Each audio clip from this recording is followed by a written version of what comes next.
शिक्षण विद्यालय में अधिगम का वातावरण। कुछ महत्वपूर्ण क्वेश्चन को देखते हैं। क्या कारण है कि अध्यापक शिक्षक को नवीन रूप देने की आवश्यकता है? अध्यापक शिक्षण के चरित्र को बहुगामी बनाने के लिए पाठ्यक्रम में व्यावसायिक कौशल को बढ़ावा देना, उसके बाद रचनात्मक विचार योजना का अनुसंधान योजना पर बल देना, ये तीनों सही हैं। यदि अध्यापक शिक्षा पाठ्यक्रम को त्रिवर्षीय पाठ्यक्रम में बदला जाता है तो क्या लाभ मिलेगा? तो इसमें जो होगा अध्यापक के व्यक्तिगत, सामाजिक तथा प्रत्येक कौशलों के विकास में लाभ मिलेगा। Option A. एक सफल अध्यापक को क्या गुण हो सकते हैं? अच्छी संस्कृति पृष्ठभूमि, अपने विषय का पूर्ण ज्ञान, व्यवसाय तथा तकनीकी का अच्छा ज्ञान, उपरोक्त सभी। यह जो जगह उपरोक्त सभी। राष्ट्र विकास के लिए शिक्षकों में निम्नलिखित में से कौन सा गुण होना चाहिए? शिक्षा का गुण, योग्यता, चरित्र, ये सभी होना चाहिए। शिक्षा का गुण, योग्यता और चरित्र। भारत में अध्यापकों के कार्य कौशल का विकास का संबंध निम्नलिखित में से किससे है? व्यक्तिगत तथा सामाजिक कौशल, व्यवसायिक कौशल, प्रत्यय संबंधी कौशल, उपरोक्त सभी। ये सभी सही हैं। निम्नलिखित कथनों पर विचार कीजिए। अध्यापक अपने शिष्यों के लिए सर्वोत्तम मार्ग चुन सकता है। वह शिष्यों को स्वयं के प्रति प्राप्ति में सहायता करता है। वह उन्हें संसाधनों का पता लगाने में मार्गदर्शन करता है। अध्यापक को ज्ञान की प्राप्ति में मदद करता है। इसको होगा अध्यापक को ज्ञान की प्राप्ति में मदद करता है। भारत में अध्यापकों को किस आधार पर पहचाना जाता है? समान शिक्षा या कौशल का विकास, विशेष प्रशिक्षण, शैक्षणिक क्षमताएं। ए और बी दोनों, उपरोक्त में से कोई नहीं थे। जो ए और बी दोनों हो जाएंगे। समान शिक्षा या कौशल विकास, विशेष प्रशिक्षण, शैक्षणिक क्षमताएं। अध्यापक शिक्षा की प्रकृति कैसी होती है? सैद्धांतिक और व्यवहारिक दोनों होती है। निम्नलिखित कथनों पर विचार कीजिए। एक मानदंड निर्माता के रूप में अध्यापक के छात्रों के सामने उदाहरण पेश करने होते हैं।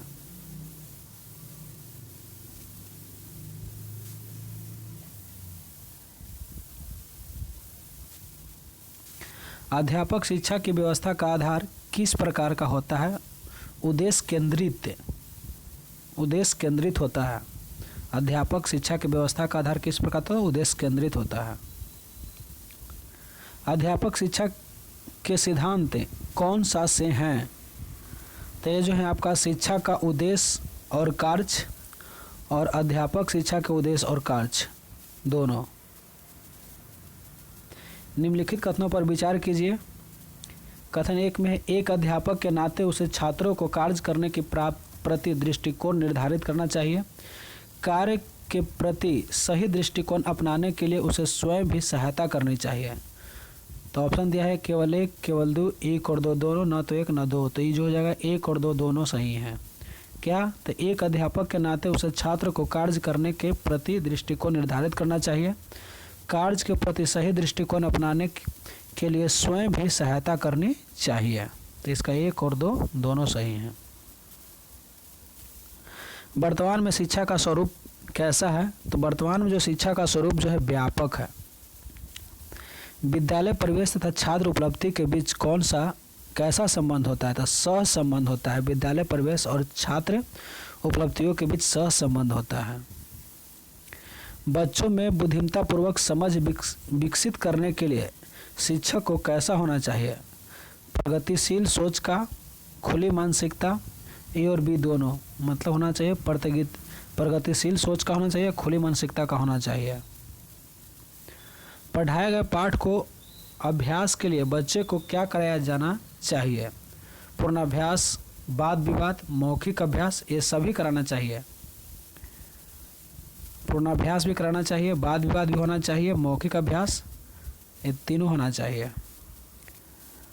अध्यापन कार्यों में युक्तियां अपनानी चाहिए। मानदंड स्थापित, युक्तियां अपनानी चाहिए, मानदंड स्थापित। प्रत्येक व्यक्ति को अपनी मूलभूत आवश्यकताओं के प्रति होना चाहिए, प्रयत्नशील होना चाहिए। अपने मूलभूत प्रत्येक व्यक्ति को अपनी मूलभूत आवश्यकताओं के प्रति प्रयत्नशील होना चाहिए। निम्नलिखित कथनों पर विचार कीजिए।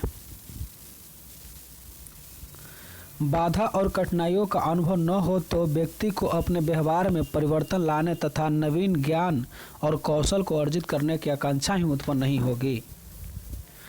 सेकंड देखते हैं, सीखने की तीसरे सोपान के अंतर्गत किसी न किसी प्रकार की रुकावट, कठिनाई या बाधा सामने आ जाती है। उपरोक्त कथनों में कौन सा कथन सही है? केवल एक, दो, एक और दो, न तो एक न दो। तो ये जो है एक और दो दोनों सही हैं। मीन्स कहता है कि जो है बाधा और कठिनाई का अनुभव न हो तो व्यक्ति को अपने व्यवहार में परिवर्तन लाने तथा नवीन ज्ञान और कौशल को अर्जित करने की आकांक्षा ही उत्पन्न नहीं होगी। सीखने के तीसरे सोपान के अंतर्गत किसी न किसी प्रकार का रुकावट, कठिनाई या बाधा सामने आ जाती है। तो ये जो है एक और दो दोनों सही हैं। निम्नलिखित कथनों पर विचार कीजिए। अभिप्रेरणाएं और मूलभूत आवश्यकताएं अपनी संतुष्टि चाहती है। अभिप्रेरणा और मूलभूत संतुष्टि की मांग जब अत्यधिक बढ़ जाती है तो प्राणी को इसके लिए संघर्षरत रहना पड़ता है। तो ये जो एक और दो दोनों सही हैं। अनुशासनहीनता पर किसी छात्र को अधिकतम क्या दंड दिया जाना चाहिए? छात्र को विद्यालय से अनिश्चित काल के लिए निलंबित कर दिया जाना चाहिए और यदि छात्र क्षमा मांगकर अंडरटेकिंग दे तो उसे पुनः विद्यालय में ले लेना चाहिए।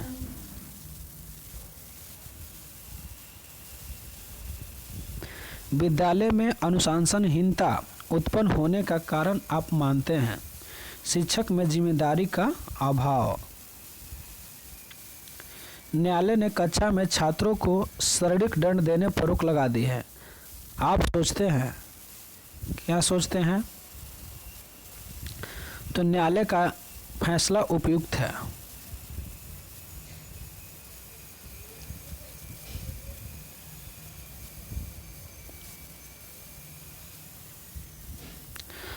आपकी किसी गलती पर यदि आपको प्रधानाध्यापक द्वारा डांटा या फटकारा जाता है तो इस पर आपकी क्या राय होगी?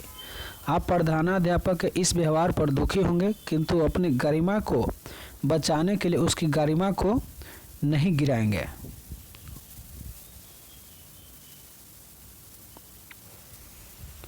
कौन सा छात्र अनुशासन का सही अर्थ में पालन करता है?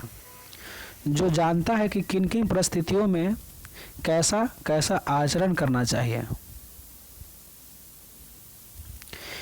किसी दिन यदि आपकी कक्षा के छात्र आपसे कहे कि उनका पढ़ने में मन नहीं है तो आप क्या करेंगे?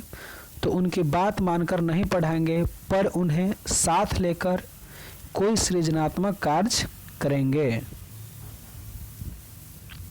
कक्षा में अनुशासनहीनता की समस्या पैदा होने की आशंका रहती है यदि छात्र की आयु में बहुत विषमता हो।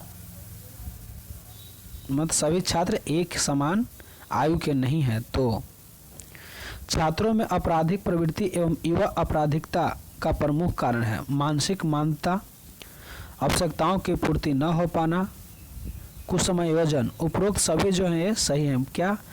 छात्रों में आपराधिक प्रवृत्ति, युवा अपराधी का प्रमुख कारण क्या है? मानसिक मांद्यता, आवश्यकताओं की पूर्ति न हो पाना और कुसमयोजन। विद्यालय अनुशासन में निम्नलिखित में से किसे प्राथमिकता दी जाती है? तो जो सामाजिक नियमों का सहर्ष परिपालन जो है इसी को क्या कहा जाता है? प्राथमिकता दी जाती है। आधुनिक अनुशासन का मौखिक दर्शन है स्वस्थ मार्गदर्शन एवं परामर्श। मौलिक दर्शन है स्वास्थ्य मार्गदर्शन एवं परामर्श।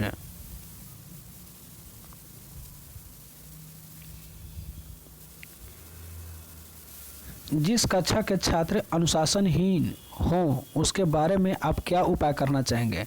इस बात पर भी विचार करेंगे कि मेरी शिक्षक की पढ़ाने की शैली में क्या कोई त्रुटि है, यदि है तो उसे दूर करेंगे। छात्र में स्वयं शासन की भावना किस प्रकार पैदा की जाती है? उन्हें जिम्मेदारी सौंपकर स्वशासन की भावना पैदा की जाती है। निम्नलिखित में कौन सी स्थिति श्रेष्ठ कक्षीय अनुशासन का घोतक है? तो कक्षा में अधिगम की उन्नत गतिविधि, ये जो है सर्वश्रेष्ठ कक्षीय अनुशासन की घोतक है। आपकी कक्षा में यदि छात्र शोर मचाते हैं तो आप क्या करेंगे? आप पाठ अच्छी प्रकार से तैयार करेंगे। अनुशासन का अर्थ है नियमानुसार कार्य करना, यही अनुशासन का अर्थ है। एक प्रभुत्ववादी शिक्षक की कक्षा का अनुशासन होगा, उसकी उपस्थिति में नियंत्रित होगा।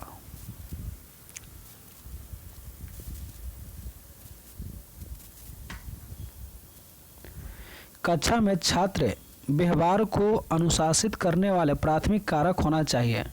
छात्र प्रेरणा जो है आपका प्राथमिक कारण है, जो छात्र व्यवहार को अनुशासित करने वाला प्राथमिक कारक है। कक्षा में श्रेष्ठ अनुशासन की कसौटी है। कक्षा को शांतिपूर्ण शिक्षण प्रक्रिया श्रेष्ठ कसौटी है।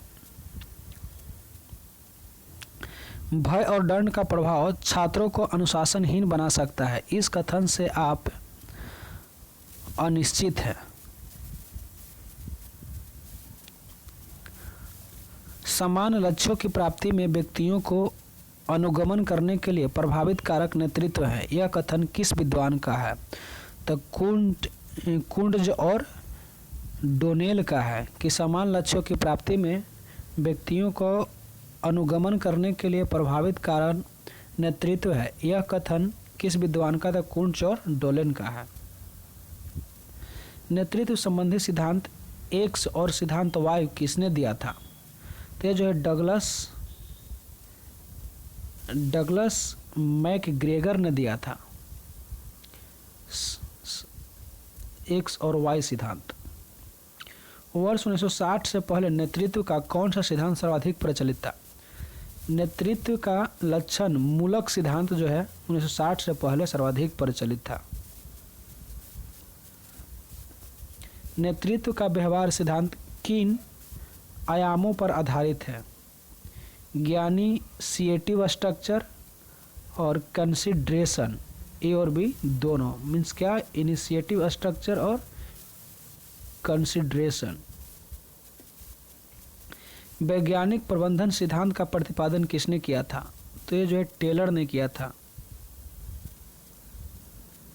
कि सिद्धांत में कहा गया है कि नेतृत्व की प्रभावशीलता नेता, व्यवहार तथा उस परिस्थिति में जिसमें नेतृत्व का प्रयोग किया गया है के बीच अंतक्रिया का परिणाम है। तो ये जो है नेतृत्व का प्रासंगिकता सिद्धांत। नेतृत्व की स्थिति परक के सिद्धांत किस विद्वान की देन है? तो ये जो है नेतृत्व की स्थिति परक सिद्धांत जो है हर्षे तथा ब्लैंचर्ड की देन है। हर्षे तथा ब्लैंचर्ड की देन है नेतृत्व की स्थिति सिद्धांत। शैक्षिक नेतृत्व की आवश्यकता है संस्थागत व्यवहार परिवर्तन। संस्थागत व्यवहार परिवर्तन जो है शैक्षिक नेतृत्व की आवश्यकता है।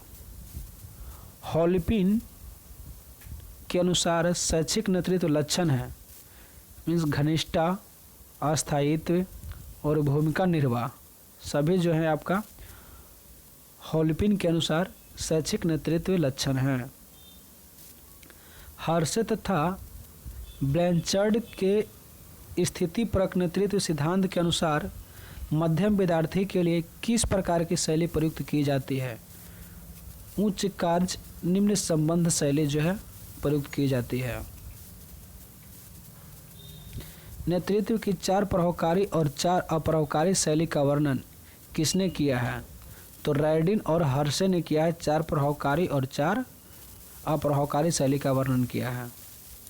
शैक्षिक नेतृत्व का मुख्य लक्षण है स्वायत्तता, जो है शैक्षिक नेतृत्व का मुख्य लक्षण है। शैक्षिक नेतृत्व में मुख्य बाधा है तो ये जो है राजनीतिक दबाव, ये भी बाधा है। वित्तीय समानता, ये भी बाधा है। अशिक्षित व्यक्तियों का प्रबंधन, ये भी बाधा है। उपरोक्त सभी जो है शैक्षिक नेतृत्व में मुख्य बाधा है। मतलब शैक्षिक नेतृत्व में होना चाहिए न राजनीतिक दबाव होना चाहिए, वित्तीय समानता भी नहीं होना चाहिए, अशिक्षित व्यक्तियों का प्रबंध भी नहीं होना चाहिए। नेतृत्व के किस सिद्धांत में यह कहा गया है कि नेता अपने अवर अधिकारियों के कार्य लक्ष्यों, अपने व्यक्तिगत और इन लक्ष्यों को प्राप्त करने के लिए मार्ग के प्रत्यक्षीकरण को किस प्रकार प्रभावित करता है? तो मार्ग लक्ष्य सिद्धांत प्रभावित करता है, मार्ग लक्ष्य सिद्धांत। विद्यालय में नेतृत्व संबंधी सही पदानुक्रम क्या है? तो ये जो सही पदानुक्रम है आपका,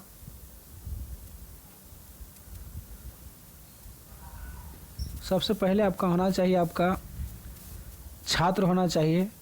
उसके बाद नंबर वन में छात्र होना चाहिए। 2 में आपका अध्यापक होना चाहिए।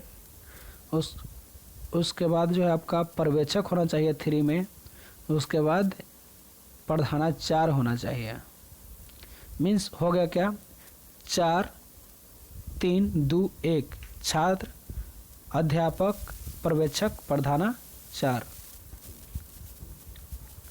शैक्षिक नेतृत्व का कार्य क्षेत्र है नीति निर्धारण, विद्यालय कार्यों के समन्वय, शैक्षिक संसाधनों का उपयोग।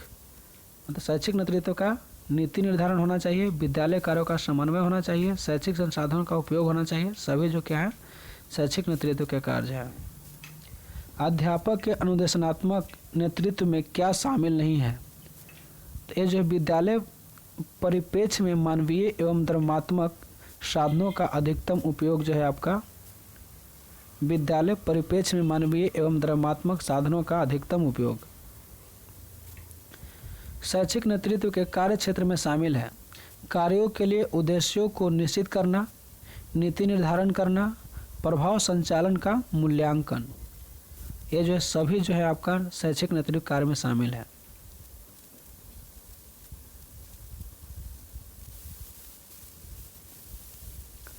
नेतृत्व का जीवन चरक मॉडल किसने प्रस्तुत किया था?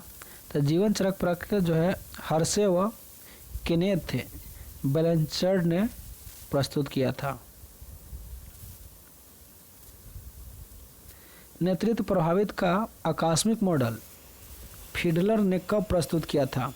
तो ये जो है 1967 में प्रयुक्त किया था, 1967।